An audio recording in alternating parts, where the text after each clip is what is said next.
Bismillahirrahmanirrahim.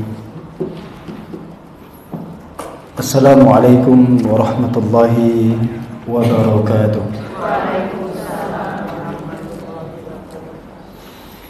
Alhamdulillahi rabbil alamin, alladhi arsala rasulahu bil huda wa dinil haqqi liyudhhirahu 'ala dini kullihi wa kafa bihi shahidan. Wassalatu wassalamu ala rasulihi wa ala alihi wa sahbihi ajma'in. Asyhadu an la ilaha illallah wahdahu la syarika lah, wa asyhadu anna Muhammadan abduhu wa rasuluhu la nabiyya wa la rasula ba'da. Amma ba'du, faqad qala ta'ala fi kitabihil karim wa huwa asdaqul qailin, wa innahu ladhikru laka wa liqaumika wa sawfa tus'alun.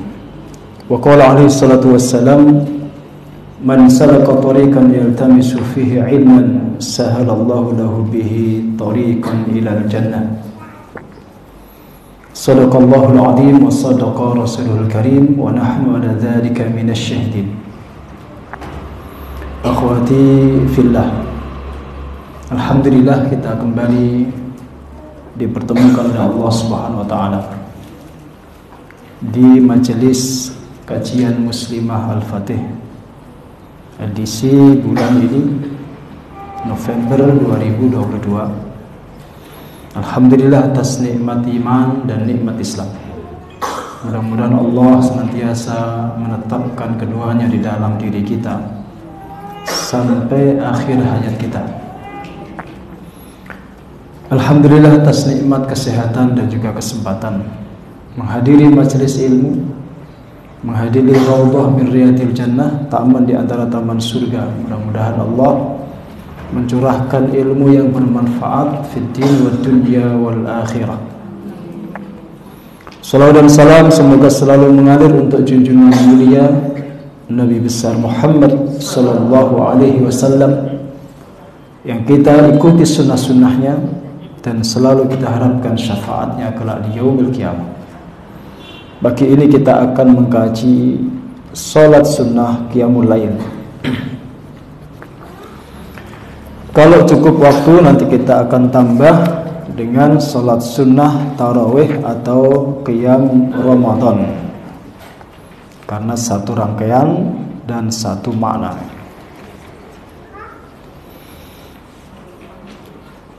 Baik, kita mulai dengan tema yang pertama, yaitu qiyamul lail. Qiyam itu maknanya menegakkan atau menghidupkan, sementara lail itu malam. Amalan-amalan atau ibadah-ibadah yang diniatkan untuk menghidupkan malam. Berarti istilah qiyamul lail itu aslinya umum sifatnya. Dia mencakup berbagai macam amal, berbagai macam jenis ibadah. Tidak harus sholat maksudnya. Aslinya begitu. Cuma dalam penggunaannya, beriring berjalannya waktu, istilah qiyamul lail itu kemudian menjadi khusus. Kalau disebut qiyamul lail itu yang dimaksud sholat malam, alias sholatul lail. Padahal aslinya itu, makna asalnya qiyamul lail itu semua berbagai macam amalan, berbagai macam ibadah yang diniatkan untuk menghidupkan malam. Bisa baca Quran, bisa berzikir, bisa ngaji, bisa membaca kitab, bisa sholat, dan seterusnya. Aslinya begitu. Tapi dalam penggunaannya kemudian istilah qiyamul lail itu menjadi khusus. Kalau disebut qiyamul lail, maka makna yang sekarang ini adalah sholat malam. Bahkan ada yang lebih lagi mengkhususkan lagi. Kalau disebut qiyamul lail itu maksudnya tahajud gitu. Padahal ada perbedaan antara tahajud dengan qiyamul lail atau salatul lail. Semua sholat yang dilakukan ba'da isya itu statusnya sholat malam. Sementara tahajud itu sholat sunnah yang dikerjakan ba'da isya setelah bangun dari tidur. Ada istilah itu ya. Tahajjada ya tahajjadu itu qama ba'da naum. Bangun setelah tidur. Inna nasyi'atal laili hiya asyaddu wata'an wa aqwamu qila. Kalau kita membaca di surat Al-Muzammil itu, nasyi'ah itu ya bangun setelah tertidur pulas. Jadi untuk membedakannya, kalau sholat yang dilakukan setelah tidur itu namanya tahajud. Kalau tidak disyaratkan harus tidur dulu, itu qiyamul lail. Maka tarawih nanti statusnya disebut qiyamul lail bulan Ramadan, tidak disebut tahajud. Itu kaitannya dengan kemarin yang ditanyakan salah seorang jamaah ketika saya ngaji di UDI. Apa hukum sholat iftitah?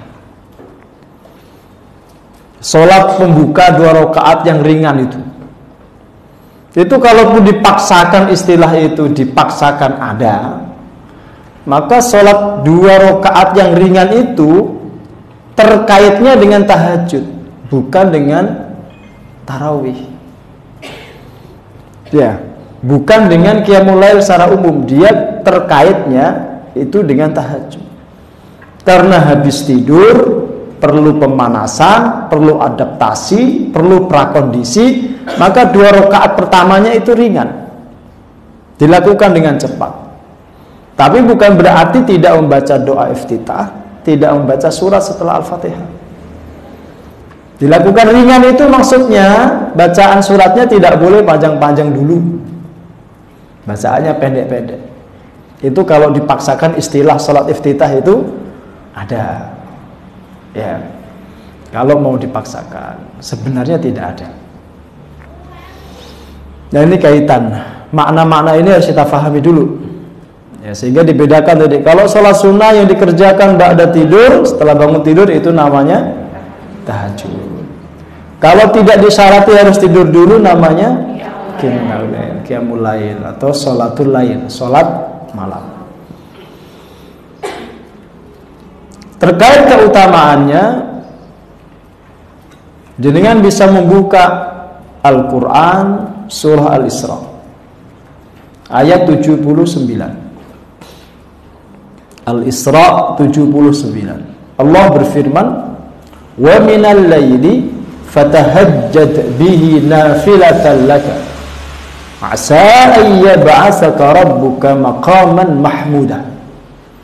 Dan dari sebagian malam tahajudlah engkau dengannya sebagai tambahan untukmu, mudah-mudahan Tuhanmu mengangkatmu ke posisi yang terpuji. Fadilah itu keutamaan. Keutamaan yang pertama menurut ayat ini, qiyamul lail itu disebut nafilah, tambahan. Dia sebagai penambah pahala kita selain sholat fardu. Bahkan juga disebut sebagai penambal. Kalau ada kekurangan, ada lubang-lubang, ada bolong-bolong dari sholat fardu kita, maka yang nambal itu sholat sunnah, di antaranya qiyamul lail. Ya, selain dia menambah, dia juga menambal. Yang kedua, fadilahnya, yang rajin qiyamul lail ditinggikan posisinya di sisi Allah, ditempatkan di tempat yang terpuji, berada di maqaman mahmudah, maqam yang terpuji. Itu fadilah menurut ayat ini. Sehingga orang-orang yang istiqomah, yang iltizam, yang komitmen dengan qiyamul lail itu umumnya terpuji, hidupnya terpuji, tidak pernah dihinakan oleh Allah Subhanahu wa ta'ala di depan makhluknya. Kalau di dunia saja terpuji, apalagi di akhirat. Itu orang yang saleh ya, orang yang saleh tidak mungkin dihinakan oleh Allah Subhanahu wa ta'ala. Yang kedua, ada riwayat Ada riwayat. Nah, sebelum riwayat saya ambilkan lagi dari Quran ya, biar sekalian. Jadi kan bisa buka surat Al-Dzariyat ayat 15, 16, 17, 18. Surat apa tadi? Al-Dzariyat ayat 15 sampai 18. Allah Subhanahu wa taala berfirman, "Innal muttaqina fi jannatin wa 'uyun, akhidina ma atahum rabbuhum, innahum kanu qabla dzalika muhsinin, kanu qalilan minal laili ma yahja'un, wa bil ashari hum yastaghfirun." Ini gambaran penduduk surga ketika di dunia. Kata Allah, sesungguhnya orang-orang yang bertakwa itu berada di taman-taman dan mata air. Surga itu gambarannya taman. Tamannya itu dialiri mata air yang jernih. Tempatnya rindang, rimbun, sejuk, ada mata air di situ. Boleh kita berimajinasi, boleh. Boleh kita membayang-bayangkan, boleh. Tapi sehebat apapun bayangan kita yang ada di imajinasi kita, itu bukan gambaran surga yang sebenarnya. Surga lebih indah daripada itu. Kalau jenengan pernah ke Bogor bawahnya, ke Puncak, terus masuk ke Cibodas atau Cipanas atau Taman Bunga Nusantara atau tempat yang lain lah. Di Bogor itu kan banyak tempat-tempat yang indah. Jenengan akan menemukan kurang lebih seperti itulah gambaran surga. Bayangan kita itu. Tempatnya sejuk, anginnya sepoi, pohonnya rimbun, ada mata air gemericik itu. Ya. Surga lebih indah daripada itu. Surga lebih indah daripada itu. Itu diperuntukkan bagi orang yang bertakwa. Terus gambarannya, akhidina ma'atahum, mereka mengambil apa yang diberikan oleh Tuhan mereka. Mengambilnya tanpa susah payah. Butuh makan apa, makanannya dihidangkan. Butuh buah apa, buahnya yang mendekat, menghampiri dia. Jadi tidak ada jerih payah, tidak ada kesusahan. Jadi dengan tiduran itu buahnya datang, mendatangi jadi. Jadi dengan baru berpikir pengen apa, dia datang. Ya, itu gambaran di surga itu. Tidak ada kesusahan, tidak ada kepayahan, tidak ada jerih payah, dan tidak ada bosan. Kalau di dunia jenengan suka makanan tertentu, makanan favorit, jenengan makan tiap hari bosan. Ya, mamanya jenengan seneng sate, tiap hari makan sate, coba blenger, enek alias pengen mutah. Padahal seneng. Plus kena penyakit. Di surga enggak? Di surga enggak, dia enggak bosan sama sekali. Nikmat dunia yang satu-satunya nikmat dunia, kepingan nikmat surga yang diturunkan ke dunia yang tidak pernah bosan dirasakan manusia, itu kata para ulama adalah hubungan seksual. Itu di dunia manusia tidak bosan. Karena itu gambaran nikmat surga. Di surga lebih daripada itu. Jadi akhidina ma'atahum rabbuhum, innahum kanu qabla dzalika muhsinin. Sesungguhnya mereka dulu sebelum itu, maksudnya di dunianya, muhsinin adalah orang-orang yang berbuat ihsan. Kalau beramal ihsan, kalau ngaji ihsan, jadi istri juga ihsan, jadi pegawai ihsan. Semuanya dia lakukan dengan ihsan. Ihsan itu tidak hanya sepenuh hati, tapi ditunaikan dengan cara terbaik. Ya, itu muhsinin. Terus gambaran yang lain, kanu qalilan minal laili ma yahja'un. Dulu di dunianya mereka sedikit tidurnya, bukan sedikit-sedikit tidur. Tidurnya sedikit, jangan dibalik.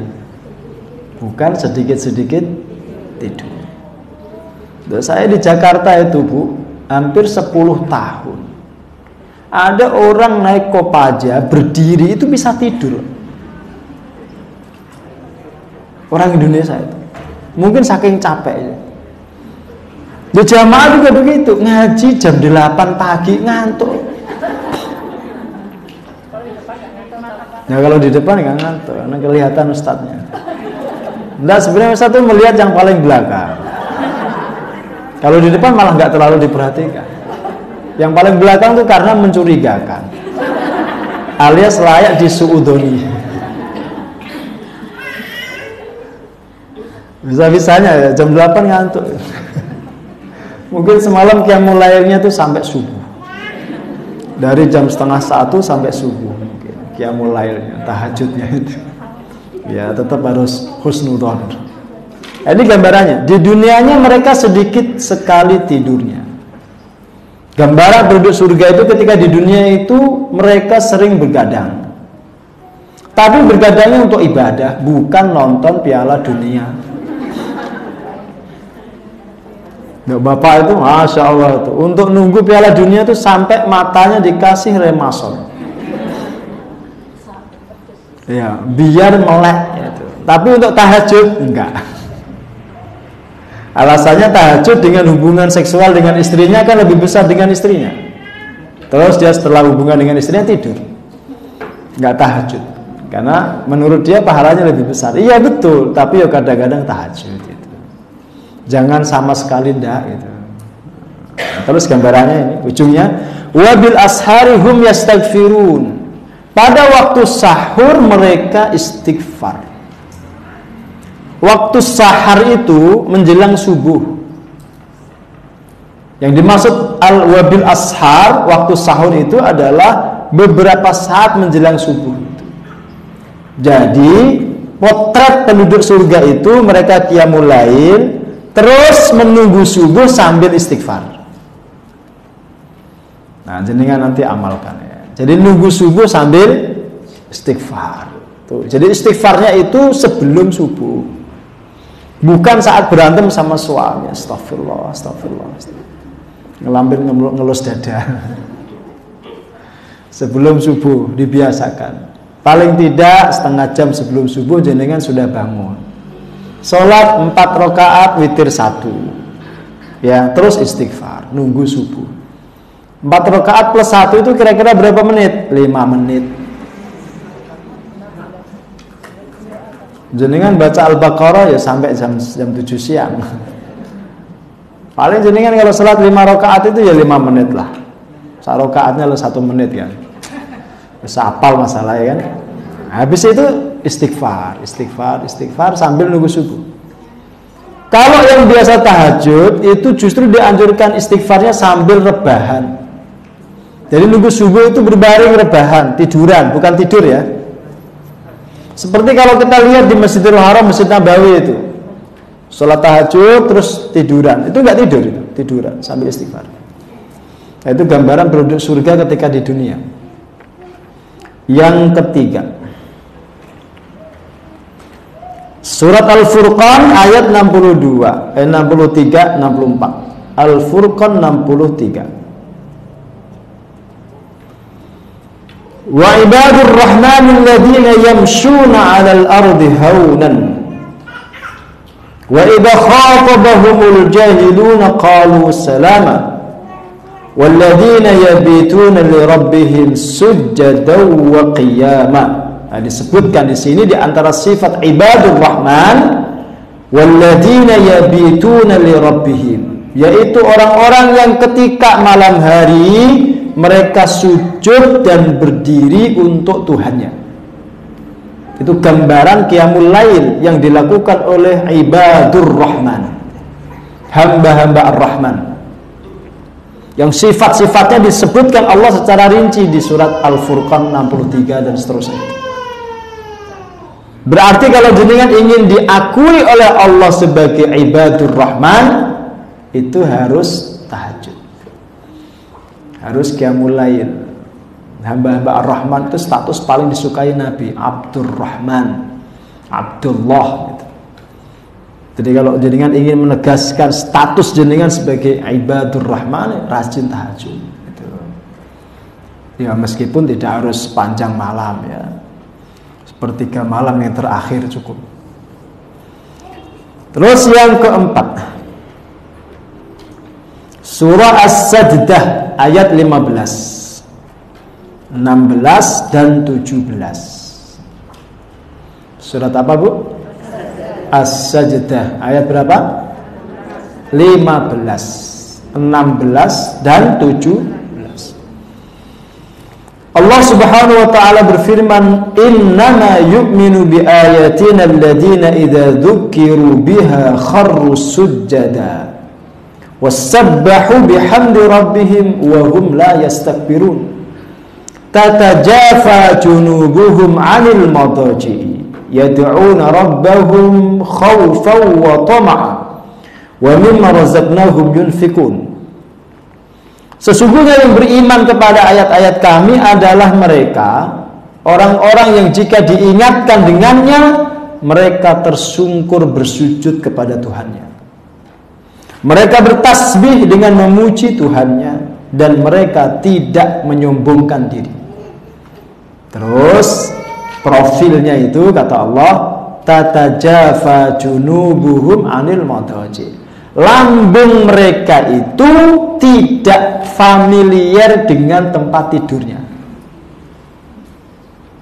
Bahasa ayat ini, lambung mereka itu tidak lengket dengan tempat tidurnya.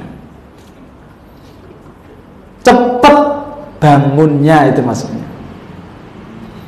Jadi nggak nempel, nggak lengket. Kalau yang lambungnya lengket itu alias kebluk. Istilah lain dari kebluk, bahasa orang Pati kebluk. Orang sini apa Bu? Sami. Jadi bangunkan susah itu loh. Itu gambaran Quran itu lambungnya lengket dengan madojik tempat tidur. Ya. Nah, gambaran orang-orang yang saleh itu digambarkan tatajafa junubuhum anil madojik. Dan mereka gemar berdoa kepada Tuhan mereka khaufan karena takut, wa tama'an dan karena tamak. Tamak itu kalau kepada Allah ibadah, kalau kepada makhluk dosa maksiat. Maka jenengan wajib tamak, tapi tamaknya kepada Allah. Ya.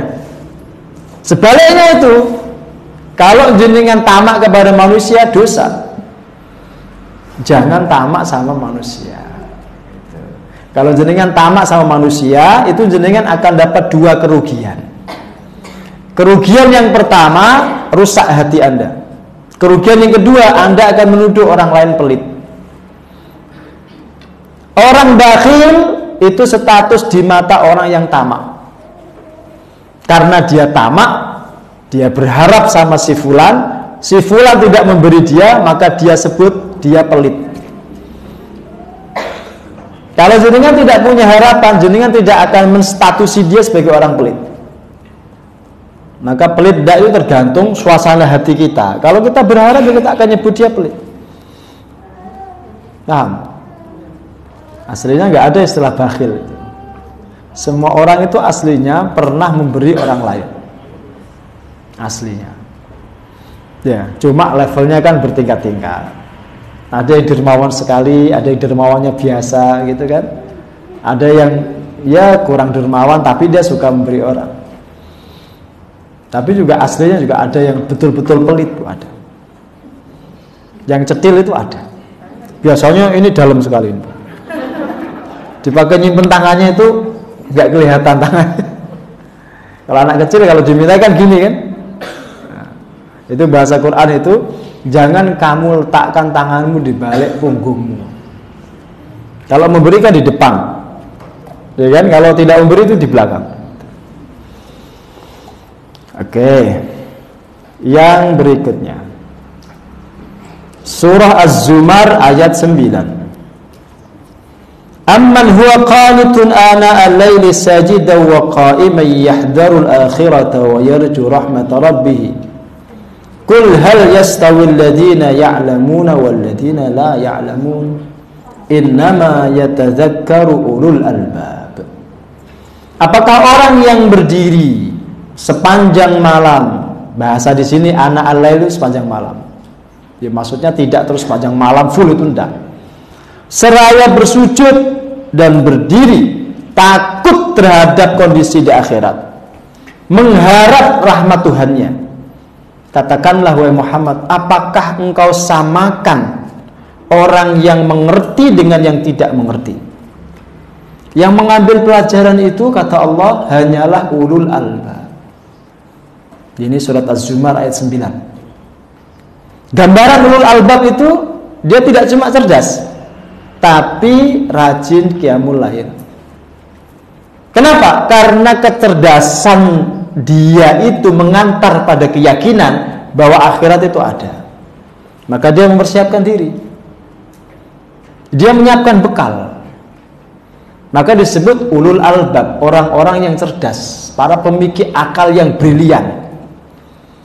Kalau kecerdasan orang tidak mengantarkan dia kepada ma'rifat, ya, tidak mengantarkan dia kepada keyakinan akhirat, itu nggak disebut cerdas. Sekalipun IQ-nya 160 sekian, mungkin 200 lah, dia nggak disebut cerdas menurut persepsi Al-Quran. Maka istilah ulul albab itu jadikan bakukan. Cerdas itu tidak hanya intelektual, tapi juga spiritual. Jadikan bakukan berdasarkan ayat ini. Nah, sekarang kita baca hadisnya. Yang pertama hadis Abdullah bin Salam. Ini diisi motivasi gitu Bu, agar jenengan tergugah. Memang begitu, ngaji itu gitu. Baca fadilah, motivasi, keutamaan gitu. Tujuannya agar jenengan tergugah. Kalau sudah tergugah, jenengan akan bertanya, bagaimana toh cara qiyamul lail yang benar itu? Ya. Nah, setelah jenengan tergugah, jenengan akan bertanya, bagaimana cara qiyamul lail yang benar? Kemudian jenengan komitmen istiqomah. Itu awalnya dari motivasi. Maka Quran memotivasi, Nabi juga memotivasi agar jenengan berusaha untuk qiyamul lail nanti sepanjang hayat. Qala Abdullah ibnu Salam, Abdullah bin Salam berkata, awwalu ma qadima Rasulullah al-Madinah, ketika pertama kali Rasulullah tiba di Madinah, in jafalan nasu ilaihi, manusia berhamburan menyambut beliau. Fakuntu mimman ja'ahu, aku termasuk yang datang menemui beliau. Saat itu Abdullah bin Salam masih Yahudi, tapi ikut menyambut Rasulullah. Maka Rasulullah ketika datang ke Madinah itu tidak ada orang Madinah yang tidak tertarik ingin melihat Rasul. Kenapa tertarik? Ya, karena diberitakan oleh Mus'ab bin Umair, beliau Nabi akhir zaman. Ditunggu kedatangannya. Yang mukmin menunggu karena iman, yang kafir menunggu karena penasaran. Semua nunggu. Maka kedatangan Nabi itu heroik sekali, meriah sekali itu. Bahkan saking meriahnya itu banyak yang naik di atas pohon kurma itu untuk melihat Nabi dari kejauhan. Nah, ini cerita Abdullah bin Salam ketika Nabi pertama kali datang. Falamma ta'ammaltu wajhahu, ketika aku perhatikan wajah beliau, wastadantuhu, dan aku teliti betul, araftu, aku mengetahui, anna wajhahu laisa biwajhin kadzab, sesungguhnya wajah beliau itu bukan wajah seorang pendusta. Nah, Bu, kelihatan loh Bu dari wajah itu. Maka sekarang banyak tren akhwat bercadar biar gak kelihatan.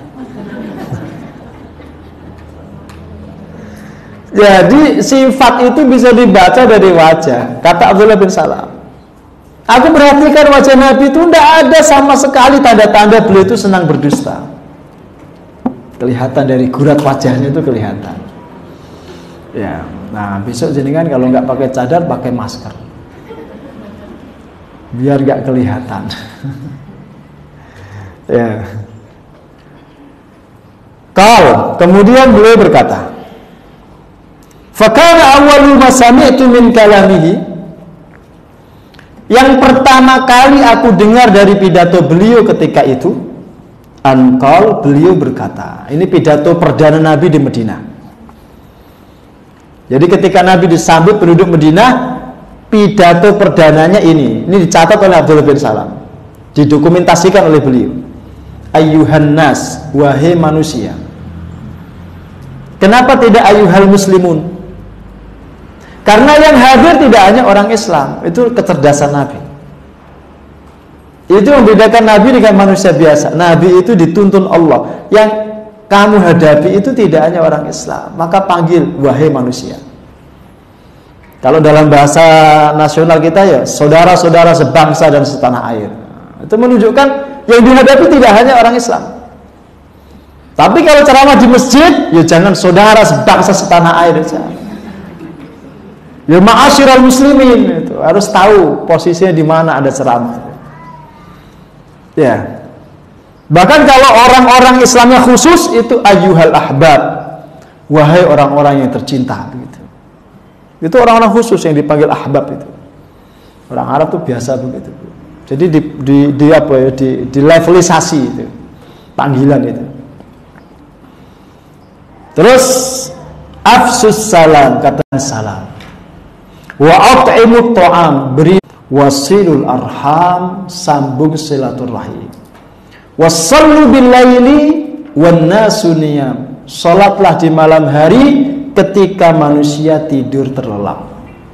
Tadkhulul jannata bisalam, kalian akan masuk surga dengan selamat.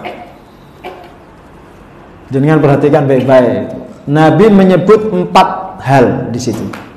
Yang pertama, ifsa'us salam, menyebarkan salam. Yang kedua, it'amut ta'am, memberi makan. Yang ketiga, silatul arham, silaturahim. Yang keempat, qiyamul lail.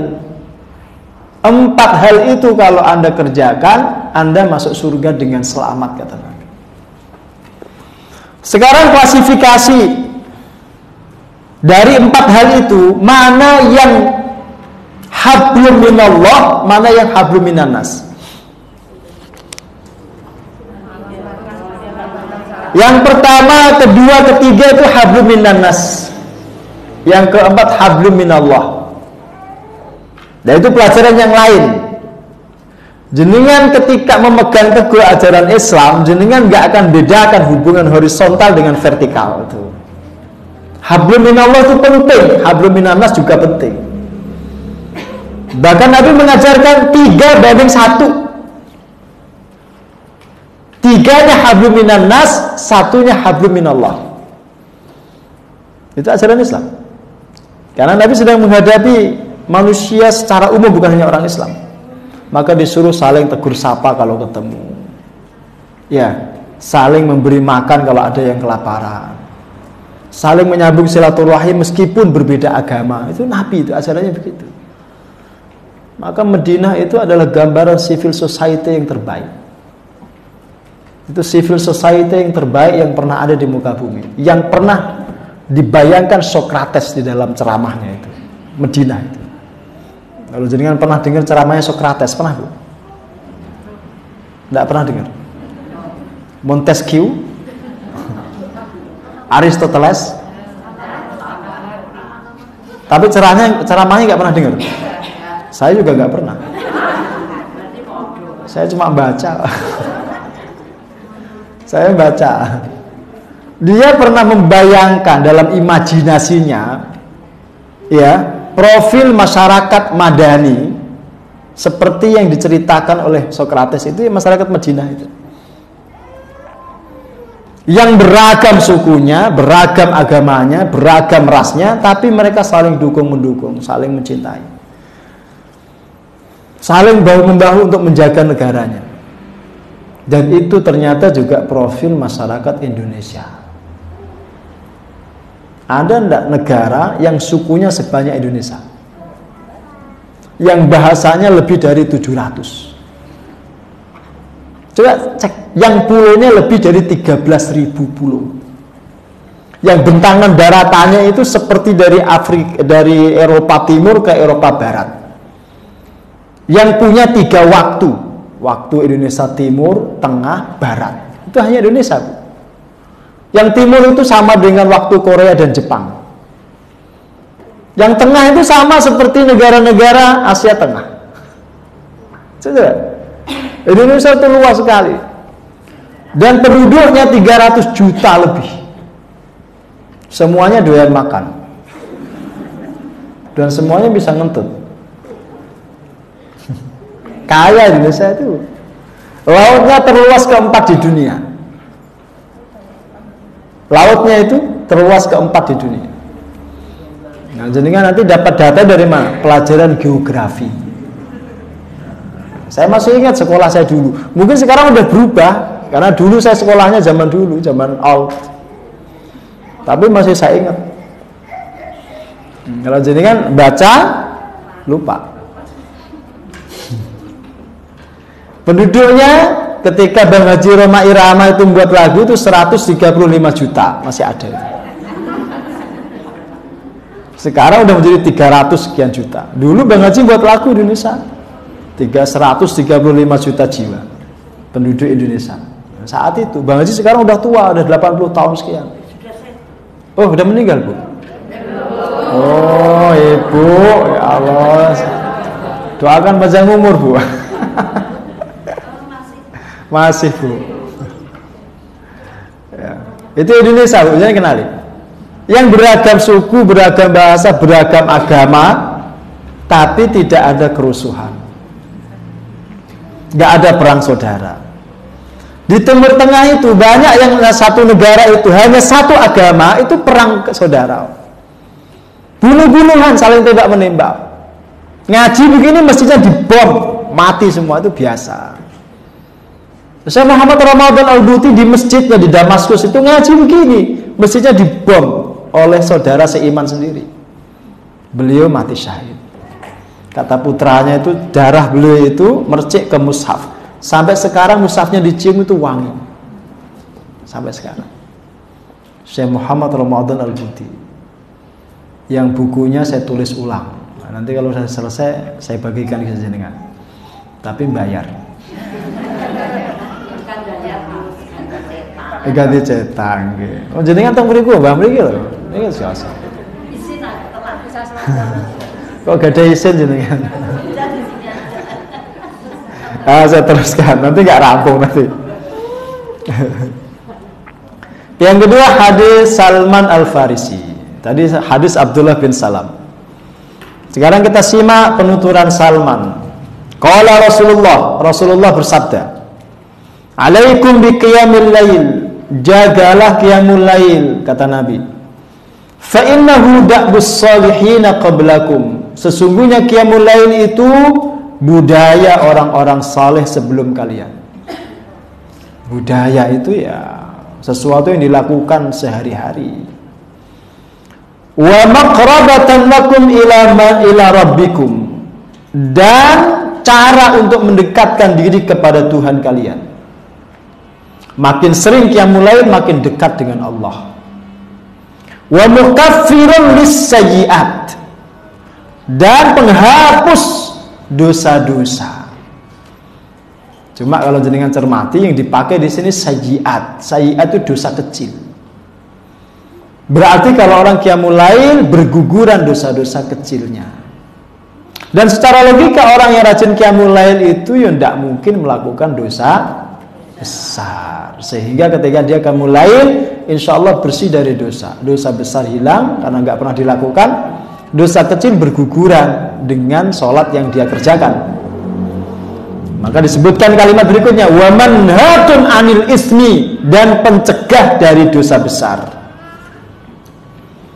Itu fadilah ya, pencegah dosa besar. Orang yang istiqomah qiyamul lail tidak mungkin zina, dijamin itu. Tidak mungkin korupsi, tidak mungkin selingkuh. Maka obat agar suami jenengan gak selingkuh itu ajak tahajud, ajak qiyamul lail. Digambarkan oleh Nabi, semoga Allah merahmati seorang laki-laki yang sholat 2 rakaat. Lalu setelah 2 rakaat sholat dia bangunkan istrinya, diajak sholat malam bareng. Kalau istrinya enggan, agak malas-malesan, diperciki air wajahnya. Terus dua-duanya bangun sholat. Itu gambaran keluarga yang dirahmati Allah. Sebaliknya kalau yang bangun istrinya dulu, istrinya sholat 2 rakaat dulu syaratnya. Syarat bangunkan itu sholat dulu. Jangan ngajak sebelum mengerjakan. Dia sholat 2 rakaat, terus dia bangunkan suaminya. Kalau suami gak mau bangun, diperciki atau diambilkan ember? Oh, dicium, Masya Allah, mesra sekali itu. Dicium ya wudunya batal menurut mazhab Syafi'i. Terus dua-duanya sholat. Nah ini 2 pasang suami istri ini saling dukung-mendukung untuk mendapatkan rahmat Allah. Yang sudah tidak punya suami tidak perlu ngiri. Tidak perlu ngiri. Dibayangkan saja, didoakan. Yang masih punya suami mudah-mudahan sakinah. Ya. Makin mawaddah warahmah. Dan suaminya tetap genah. Tidak banyak tingkah dan pola. Itu caranya diajak tahajud. Masya Allah. Dan jenengan tetap gak mau. Oh mau. Oh, yang ngajak suaminya. Masya Allah. Berarti suaminya itu soleh. Ya, suaminya berarti suami yang sangat qawwam, yang sangat memimpin. Ya. Kalau punya suami seperti itu, jangan berpikir tukar tambah. Jenengan openi, jenengan gemukkan. Ya. Terus fadilah wa matradatun lidda'i anil jasad. Bisa menolak berbagai penyakit dari jasad. Yang rajin qiyamul lail, yang rajin tahajud dijamin Rasulullah tidak sakit-sakitan. Tapi jangan dimafhum. Ya. Berarti kalau sakit-sakitan itu jarang tahajud. Terus jenengan curiga sama orang, berarti sampeyan kurang tahajud. Ngoten niku suudon. Ya, bisa jadi dia rajin tahajud, cuma bertahajud terus mikir. Ya, mumet utangi urung lunas, terus sakit, asam lambungnya naik.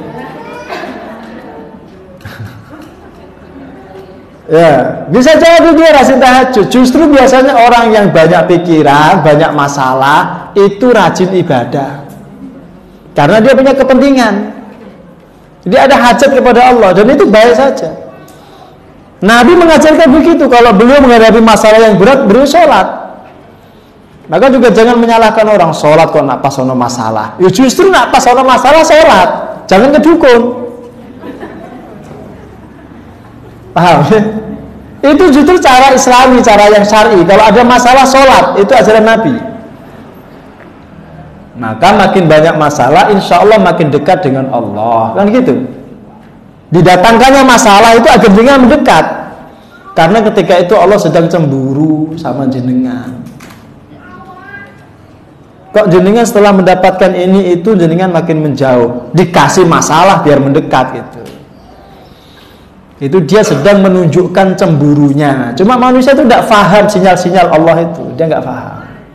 Dikasih masalah malah dia menganggap Tuhan nggak adil. Nah itu. Sejak kapan Tuhan itu distatusi kayak gitu? Ya. Sejak ada manusia-manusia yang berkeluh kesah. Gitu Mbak Alfiah. Mbak Alfiah. Mbah. Agak terima dan dipanggil Mbah itu agak terima.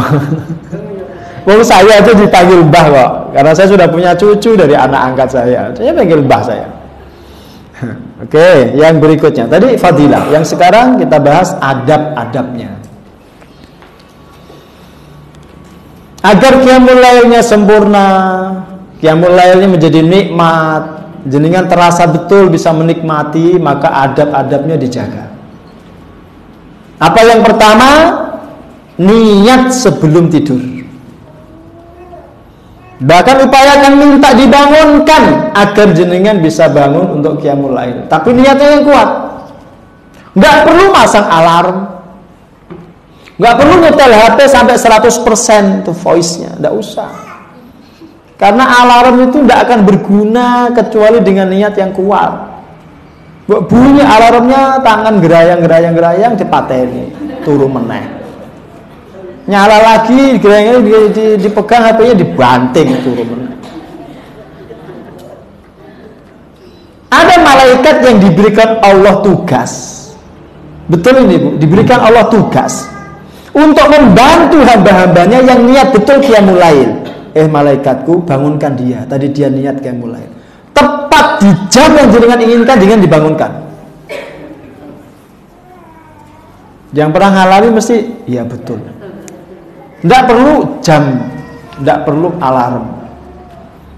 Cukup jenengan dialog dengan Allah. Allah bangunkan saya jam 2:10. Nah, tepat jam 2:10 itu dibangunkan. Malaikat itu Bu lebih disiplin daripada manusia.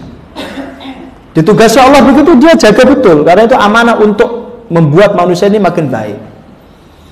Manusia itu kan media pertarungan antara malaikat dengan setan.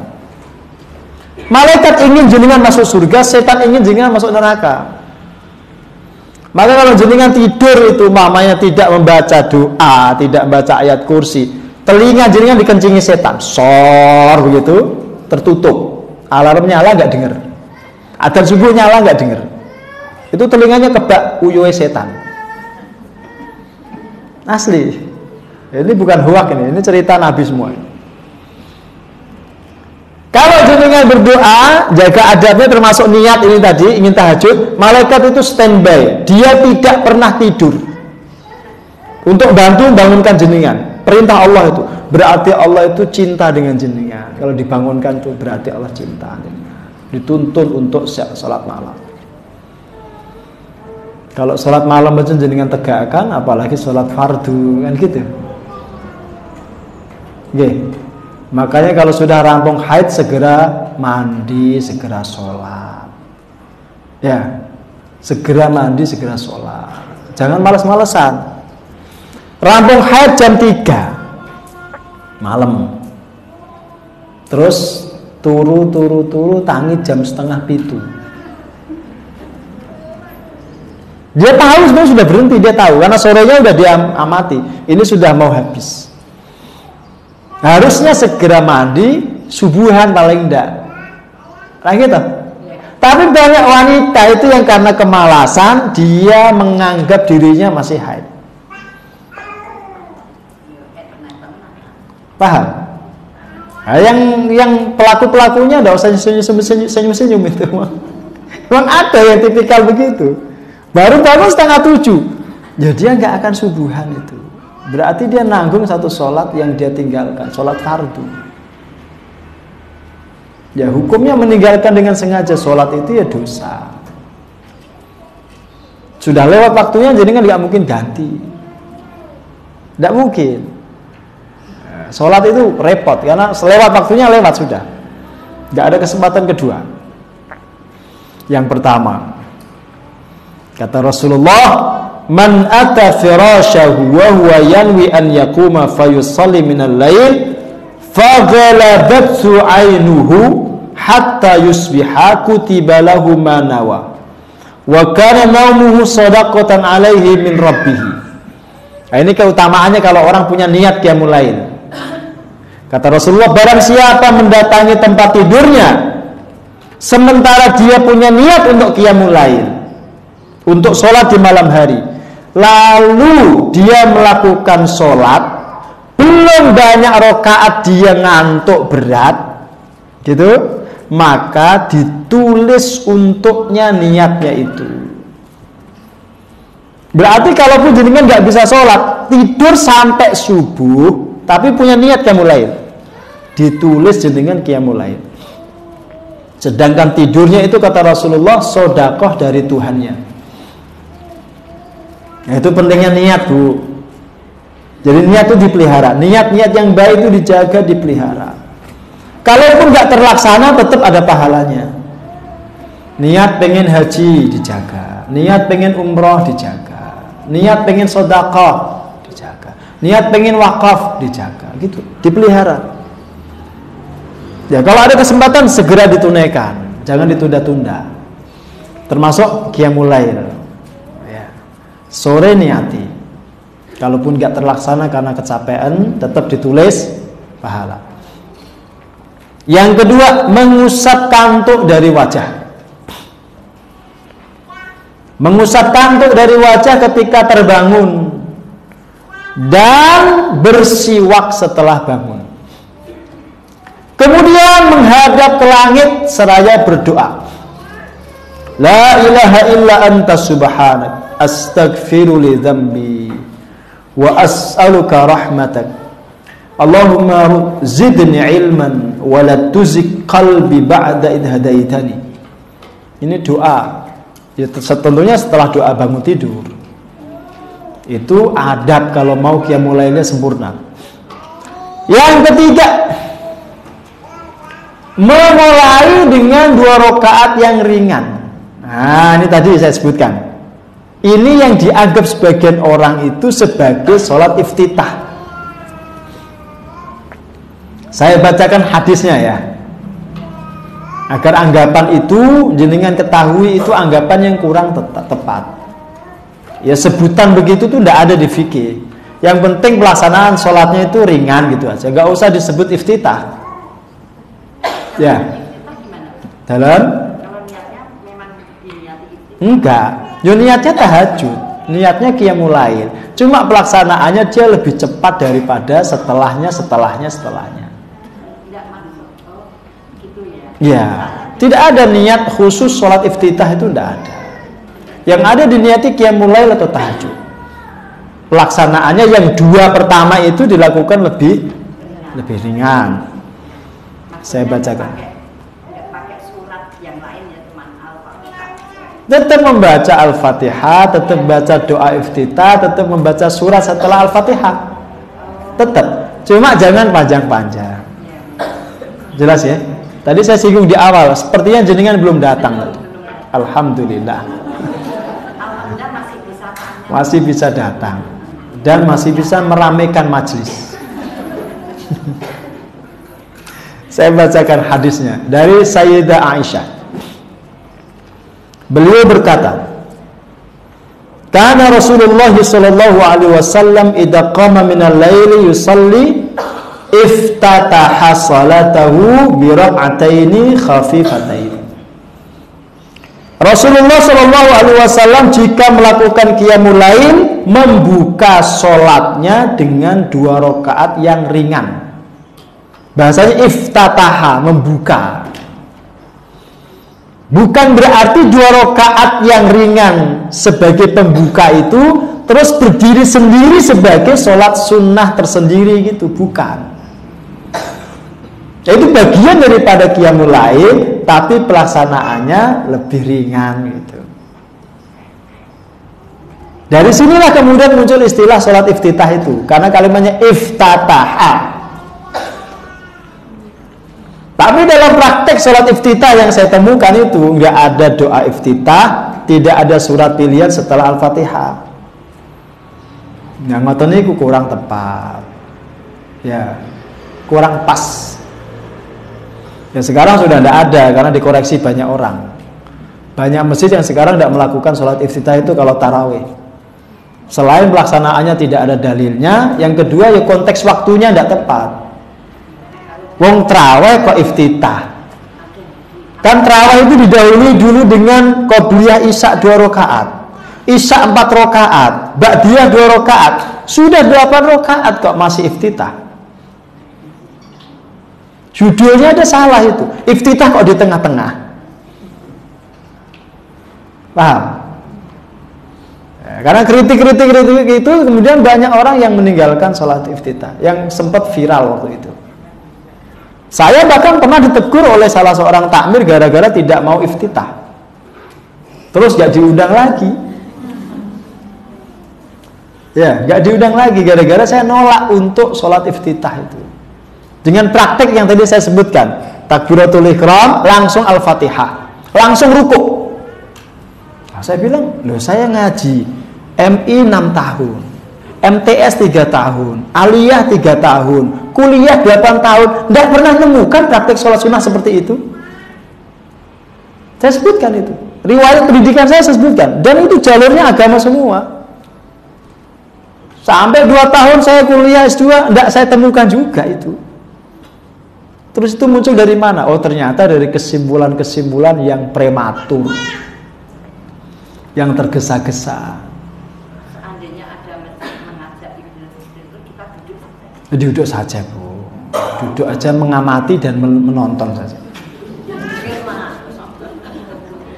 Ya dilihat aja, ditonton aja. Nanti kalau jenengan tegur malah rame. Nggak usah ditegur. Terus hadis yang kedua, ini riwayat Abu Hurairah. Kalau tadi riwayat Aisyah.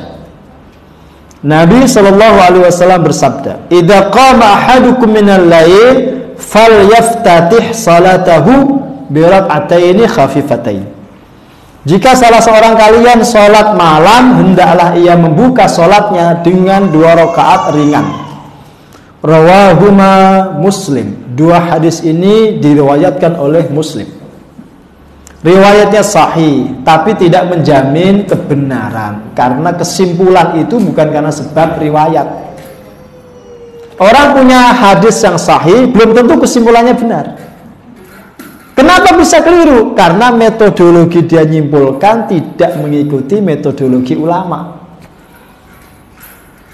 Maka dalil tanpa metodologi itu akan sama dengan kesalahan. Bahkan ada yang lebih fatal. Ada hadis sahih tapi sudah mansukh, nggak berlaku, dia masih pakai. Itu fatal kuadrat. Seperti orang Syiah yang membolehkan nikah mut'ah. Dalilnya sahih, riwayatnya valid, tapi sudah mansukh alias sudah dihapus. Dia masih pakai, sehingga kesimpulannya salah, menyesatkan. Maka dapat hadis yang sahih saja tidak cukup. Jenengan harus kupas dengan metodologi ulama. Paham ya? Pakai manhajnya ulama. Maka ngaji sudah buka kitab aja itu paling aman, karena ini kesimpulan ulama. Sudah melalui metodologi yang benar. Terus itulah kenapa sejak awal berdiri saya bilang, ayo kita galakkan, kita kampanyekan ngaji based on kitab, berbasis kitab. Itu jalur sanad keilmuan para ulama. Ya, tidak perlu kita ngarang-ngarang sendiri. Terus pokoknya kitabnya ulama kita bacakan, kita populerkan, kita sampaikan. Insya Allah lebih selamat daripada kalau kita ngaji itu ngarang-ngarang dewi, buat presentasi sendiri, ngono kae malah ketokane meyakinkan, tapi kalau dicermati mesti banyak yang keliru, banyak yang salah. Jelas. Yang ketiga, yang keempat, hendaknya membangunkan keluarganya, anaknya, istrinya diajak bangun, seperti hadis yang tadi saya ceritakan. Rahimallahu imra'an qama minal laili fa shalla wa ayqadha imra'atahu fa in abat nadaha fi wajhiha al-ma. Semoga Allah merahmati seorang suami yang bangun di malam hari, lalu dia sholat, lalu dia membangunkan istrinya. Jika istrinya enggan, dia percikkan air ke wajahnya. Ya, itu sunnah, Bu. Jadi jenengan kalau mau masuk surga itu ngajak-ngajak. Jangan gemar masuk surga sendirian. Makin banyak yang jenengan ajak, setan makin mangkel gitu. Membuat mangkel setan itu ibadah. Ya. Jadi jenengan membuat mangkel setan, membuat setan putus asa, itu jenengan akan diberikan Allah pahala yang besar. Berkali-kali ada godaan zina, jenengan tidak zina, itu setan mangkelnya luar biasa. Putus asa dia yang goda jenengan. Udah, aku tak ngambil cuti ya, rasa digoda. Akhirnya sekarang banyak setan cuti. Ya, karena nggak bisa goda manusia. Tapi juga sebenarnya ada setan cuti, ada manusia yang nggak perlu digoda sudah maksiat. Ada manusia-manusia tertentu yang nggak perlu digoda oleh setan, dia maksiat sendiri tanpa digoda. Berarti setannya itu ya setan, manusia dari bangsa manusia. Yang kelima, hendaknya meninggalkan sholat kalau dalam kondisi ngantuk berat. Jadi kalau jenengan qiyamul lail kok ngantuk berat, jangan dipaksakan, segera tidur. Jangan sampai justru sholat itu menjadi beban, terasa berat dan tidak nikmat. Itu ajaran Nabi. Ada seorang wanita yang sholat di Masjid Nabawi. Kalau ngantuk dia ikat badannya dengan tiang biar gak geledak. Ditanya oleh Nabi, ini tali siapa? Ini tali fulana wahai Nabi. Suruh motong. Kalau ngantuk suruh tidur. Jadi orang ibadah pun apalagi sunnah itu tidak boleh berlebihan. Maka tadi saya contohkan, qiyamul lail itu tidak usah banyak-banyak, 4 rakaat, witir 1, itu sudah luar biasa. Asal istiqomah ya. Asal istiqomah. Nah kalau jenengan sekali, umpamanya terus 12 rakaat dari ba'da isya sampai subuh, seumur hidup sekali. Yuk kalah sama yang sedikit-sedikit tapi tiap hari. Jelas Pak? Nah, ngaji juga sebentar aja, sejam pun rampung. Yang penting rutin, tiap bulan datang. Ya, enggak usah panjang-panjang. Nanti kalau panjang-panjang, bahannya Ustadz entek.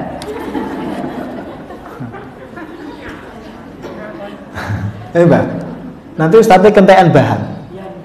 Ya enggak. Oh, bahannya ada di kitab kok. Mau kitab berapa sih dibuka ada bahannya. Itu ngaji pakai kitab itu enggak mungkin kehabisan bahan. Karena ulama kita nulis kitab itu sampai berjilid-jilid, bahkan kalau diukur dengan usianya sejak lahir sampai meninggal, itu sepertinya sejak lahir itu sudah nulis. Kayak Imam Suyuti itu, kitabnya Masya Allah, banyaknya luar biasa, dan dalam semua bidang studi.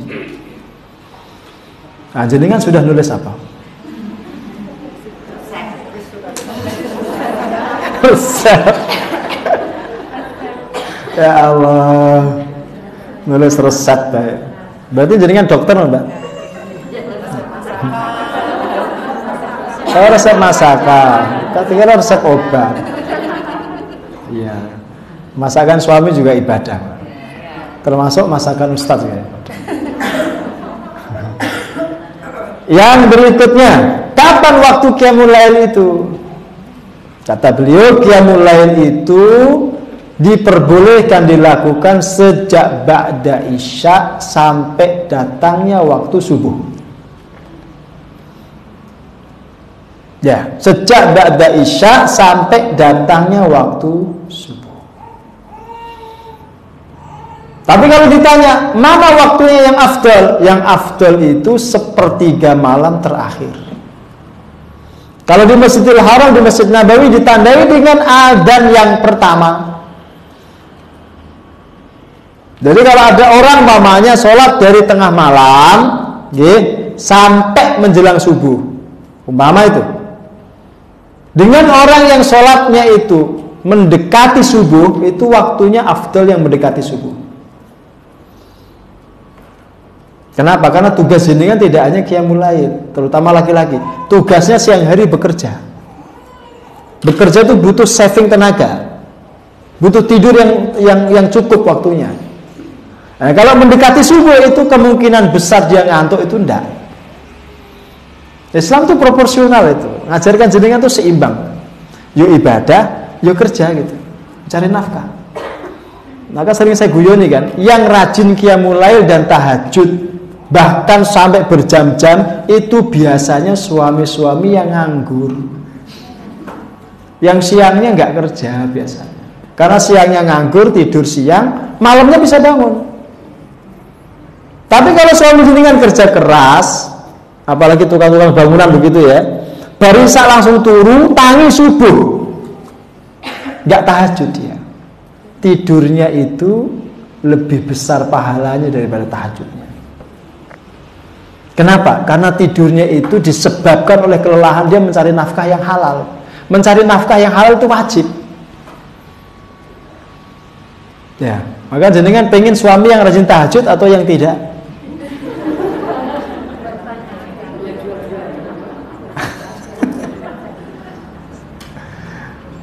Ada ibu-ibu yang ngeluh, Ustaz, suami saya itu kurang perhatian. Lah kenapa? Dia sibuk kerja. Ya udah cari suami yang nganggur biar perhatian.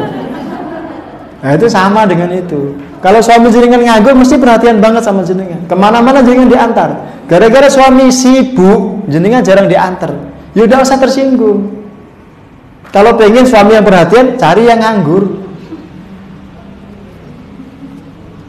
Paham ya?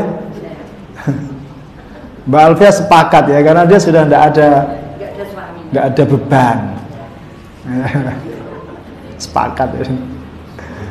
Itu guyon lah, guyon ya. Yang terbaik itu ya kalau ada suami siangnya cari nafkah yang halal, malamnya masih menyempatkan tahajud. Tapi yang seperti itu jarang. Kalaupun ada, umurnya tidak panjang. Loh, bener Bu, laki-laki yang soleh, kelewatan solehnya itu biasanya cepat meninggal. Apalagi kalau disia-siakan istrinya, dipaidu, cepat mati. Bukan karena ngenes, bidadari di surga itu banyak yang minta, ya Allah segera wafatkan dia biar aku dekat dia. Eman gitu. Kok ada orang soleh begitu disia-siakan istrinya itu eman, ya Allah eman, wafatkan cepat dia. Akhirnya dimatikan cepat. Makanya kalau punya suami begitu tuh dibuat yang awet, maksud dipaidu terus ya. Jangan dibentak-bentak, jangan dimarahi ya. Jenengan mungkin gak bentak, tapi wajah jenengan kayak mak lampir itu lebih parah daripada bentak. Wajah manyun kayak mak lampir itu terus.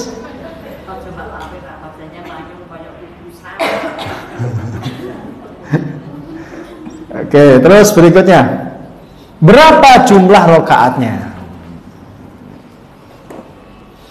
Aslinya sholat malam itu tidak terbatas. Mau sebanyak apapun boleh. Maka jangan berdebat soal jumlah bilangannya. Nabi ketika melakukan 11 rakaat itu tidak untuk membatasi. Ya, saya bacakan. Saya bacakan ya.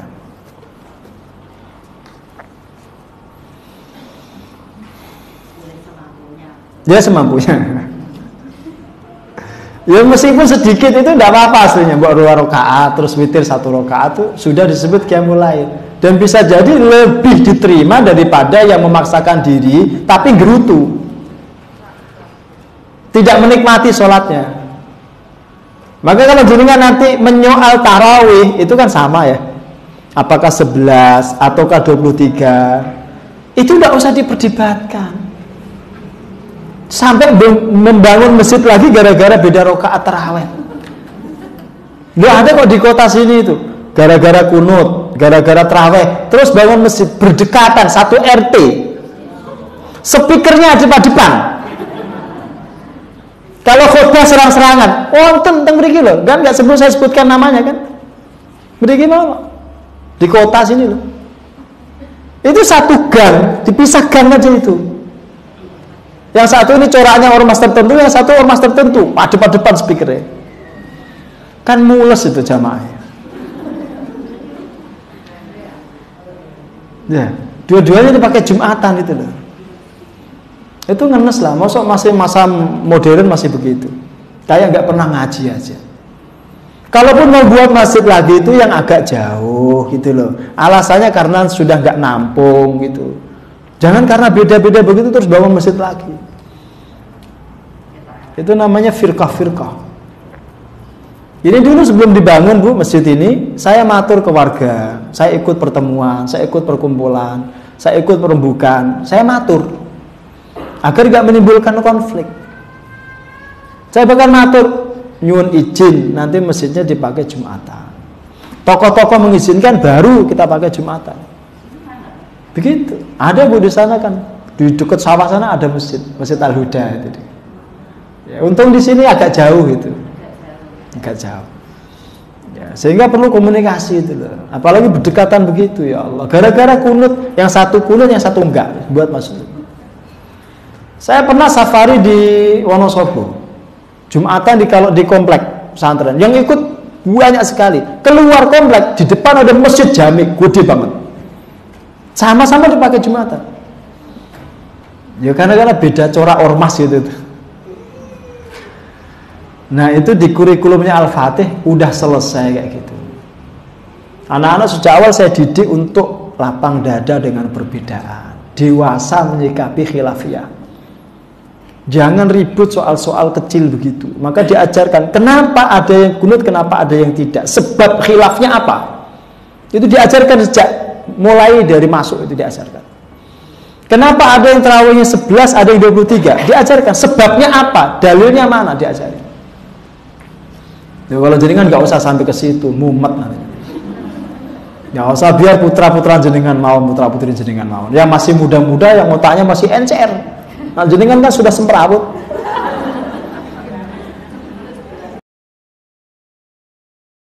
Gitu Mbak? Wes ora tekan. Jenengan ngaji sampai seperti itu nggak tekan, nggak sampai.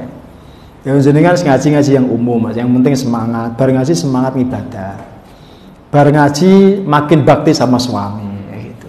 Habis ngaji makin rukun sama tetangga, gitu. Jangan sebaliknya, itu pesan saya ya. Jadi jangan sampai Al-Fatih ini menjadi provokator. Habis ngaji di Al-Fatih malah ribut sama tetangga. Ngaji ini tentu di Al-Fatih, aduh, ngeluh. Ada tidak ada kurikulum Al-Fatih ngajarkan seperti itu. Al-Fatih itu damai. Ya damai, ngajarkan kedamaian. Dalam Bu? Yang penting tauhid. Tauhid ya. Yang penting tauhid. Satu akidah.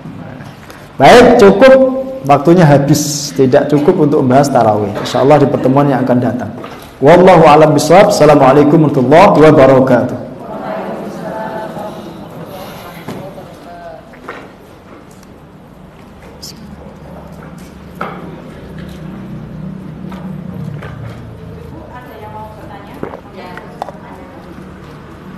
Monggo Mbak Alfiah. Silakan. Assalamualaikum warahmatullahi wabarakatuh. Waalaikumsalam warahmatullahi wabarakatuh. Kadang-kadang kalau sholat tahajud itu kan sering terus jagungan sama Allah ya. Itu jagungan kan sama Allah ya. Sampai sekarang itu subuhnya kan sampai masih jam 4 kurang seperempat ya. Tahu-tahu dari jauh itu ada suara adzan. Terus gedandapan witir itu bagaimana? Yo kalau gedandapan jangan witir. Malahan. Maksudnya gedandapan itu kan jenengan kan masih ndredeg itu toh. Oh gitu. Lupa ya, lupa bahasa gedandapan.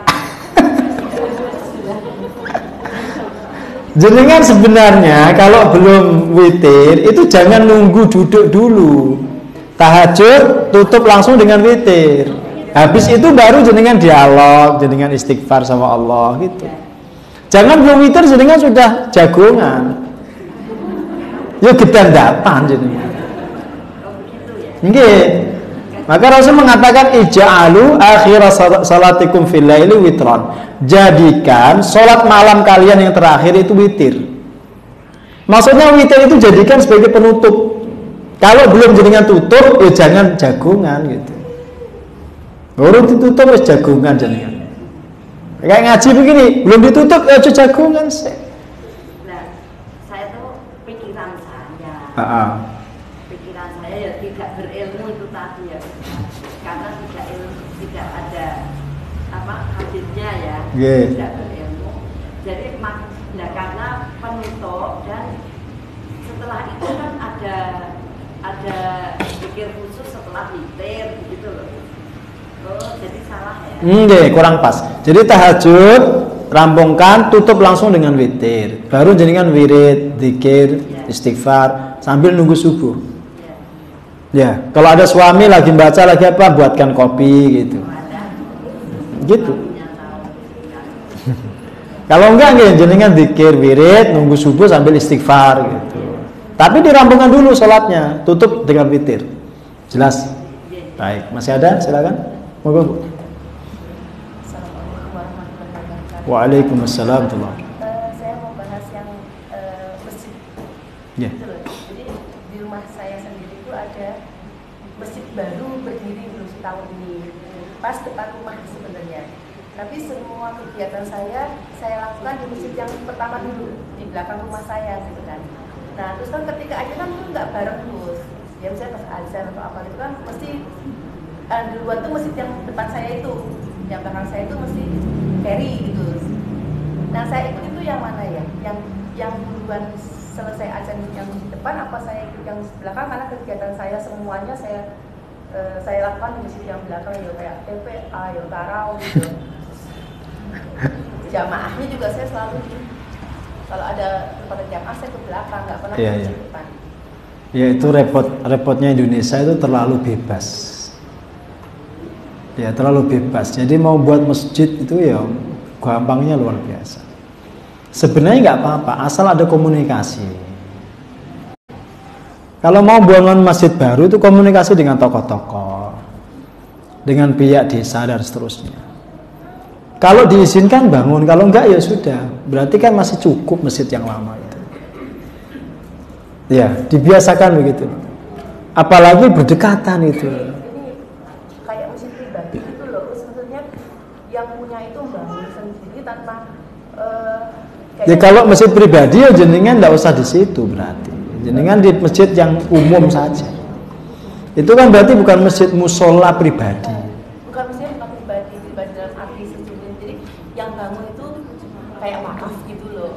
Wakaf dia bangun, tapi yo keinginan dia sendiri tanpa remuan sama ini. Terus karena saya itu enggak pernah sampai saat ini saya belum pernah sholat di situ dan belum pernah ikut kegiatan apapun di masjid itu. Kayaknya yo rodok-rodok piye gitu sing punya masjid itu. Okay. Ya jenengan nggak ada kewajiban memakmurkan itu, karena masjid yang lama itu masjid yang lebih layak dimakmurkan. Ada di dalam surah At-Taubah. Nanti jenengan baca cerita lengkapnya itu di sirah. Masjid yang disebut dengan Masjid Dirar, masjid perpecahan. Dibangun orang munafik berdekatan dengan Masjid Kuba. Dibangun untuk tujuan memecah belah umat Islam. Awalnya mereka minta Nabi meresmikan. Nabi hampir datang meresmikan. Turun teguran dari Allah. Diberitahu Nabi kalau masjid itu dibangun dengan motivasi tafrik, perpecahan. Maka oleh Nabi bahkan kemudian masjid itu disuruh dibongkar. Dibongkar itu. Terus dialih fungsikan tempatnya menjadi tempat pembuangan sampah. Untuk menyampaikan pesan kepada orang munafik bahwa niatmu itu buruk, kotor, menjijikkan seperti sampah itu. Maka kalau nggak hati-hati kita bangun masjid, bisa jadi masjid yang kita bangun itu justru malah menjadi sebab perpecahan. Bisa jadi, hati-hati itu. Makanya komunikasi itu penting. Matur, nyuwun izin itu penting. Jangan pendek duit terus bangun, itu jangan. Ya. Maka perlu komunikasi. Tadi kan saya cerita tadi, rembukan warga berapa kali itu saya datang, saya sendiri datang, ngajak 1-2 pengurus itu, ayo kita matur tokoh, matur warga, matur sesepuh Ketandan. Meskipun wilayah desa ini beda, ini Blangwetan, situ Ketandan. Tapi karena berdekatan teritorinya, saya wajib matur itu, agar gak menimbulkan masalah nanti. Padahal jaraknya kan agak jauh itu. Mau itu di Mapet sawah sana. Terus yang ada satu lagi di Perumda di dalam tuh komplek perumahan khusus. Hasilnya secara teritori di sini nggak masalah, tapi tetap saya matur. Karena pasti akan ada juga warga situ yang kesini itu, dan betul kan itu agar tidak menimbulkan miskomunikasi. Ya adab, ya kewajiban itu. Gitu Bu ya. Jadi kan tetap di masjid yang lama, tidak harus ke situ. Justru kalau ke situ malah menjadikan nanti mecah belah barisan umat Islam. Gitu ya. Wallahu a'lam. Baik, cukup. Moga Bu.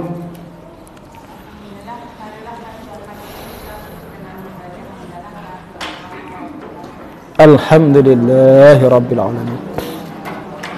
Subhanallah, asyhadu an la ilaha illa anta astaghfiruka wa atubu ilaik. Waalaikumsalam warahmatullahi wabarakatuh.